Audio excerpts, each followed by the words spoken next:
President Trump signed the congressional budget deal into law bright and early this morning, ending a brief overnight shutdown. That's all it amounted to. His signature came with some Twitter commentary. The president wrote, "Without more Republicans in Congress, we were forced to increase spending on things we do not like or want in order to finally, after many years of depletion, take care of our military. Sadly, we needed some Democratic votes for passage. Must elect more Republicans in 2018 election." Joining me now is Matt Schlapp, chairman of the American Conservative Union. And Matt, the story of the hour, of the minute, is the future of General Kelly. What are you hearing? You know, obviously there's a lot of rumors swirling. It was a rough week.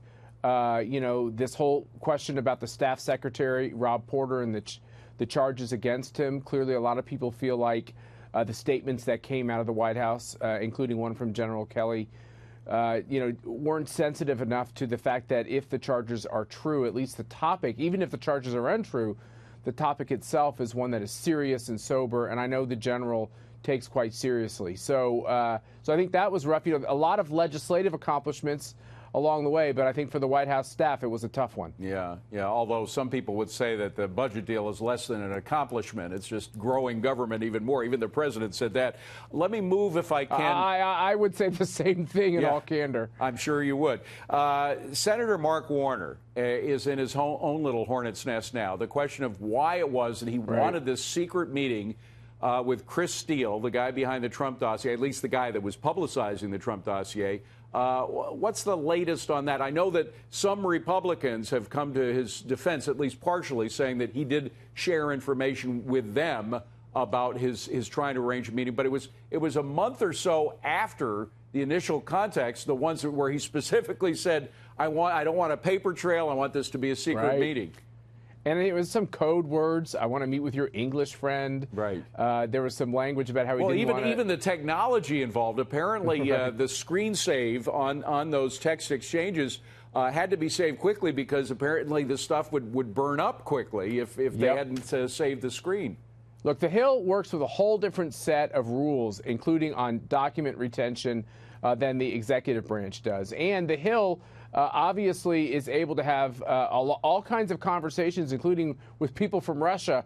Even the people who are involved in the investigation of Donald Trump and his administration can have a much greater degree of latitude. Poor Mike Flynn can't even go on a vacation with his wife without the federal government spying on his phone calls. And I do think there's a little bit of a separation of powers problem here, which is what's good for the goose is good for the gander. I'd like to have a heck of a lot of scrutiny on Mark Warner and what his conversations were and why he had needed to get this information. And were the Democrats playing politics with literally allies of Vladimir Putin and Russia to try to come up with this dossier? There's a lot to this. David, I think we're so far away from the story, but I do know one thing, I'm certain of it. There was no collusion between Team Trump and the Russian government. Well, and the interesting thing about the Warner thing, first of all, he contacted a lawyer that was a confidant of a Russian oligarch, so there's another DNC Russian connection. But more than that, it may well be that Chris Steele was less important than the DNC itself. Because there was a third DNC party now that was apparently feeding information to Mr. Steele. Mr. Steele was just sort of the Hollywood extra. He looks like James Bond. He has a history, but he hadn't been spying for 7 years. He was just sitting at home in London making phone calls. With just supposedly those phone calls, he comes up with this extraordinary story that was missed by all the intelligence agencies of the world, including the CIA and the FBI. Maybe it was, and as we see these Democratic operatives working with him, just he was the conduit for the DNC's dirt on Donald Trump.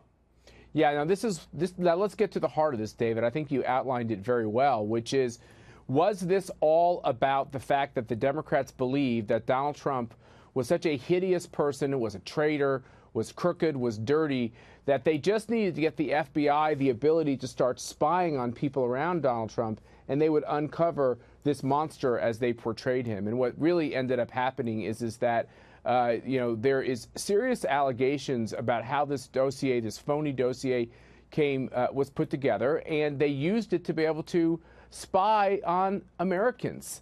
And we're chasing the wrong story. The right story is the cover-up, and it's the cover-up of the Democrats who were just certain that Hillary Clinton was going to be elected president. That's right. And when it didn't happen, they took steps to try to cover up what they did, including a lot of unnecessary unmasking by the Obama administration. And David, the one challenge I put out there is I want to know what Barack Obama knew about all this and when he knew it. You know, when Republicans are in office, the standards are high about how they're supposed to handle the powers of government. And I'd like the Obama administration to be held to the same level of scrutiny. We're going to do exactly that. We're going to continue to keep the fire burning under the feet of those people as well. Matt Schlapp, good to see you, my friend. Thank you very much. David.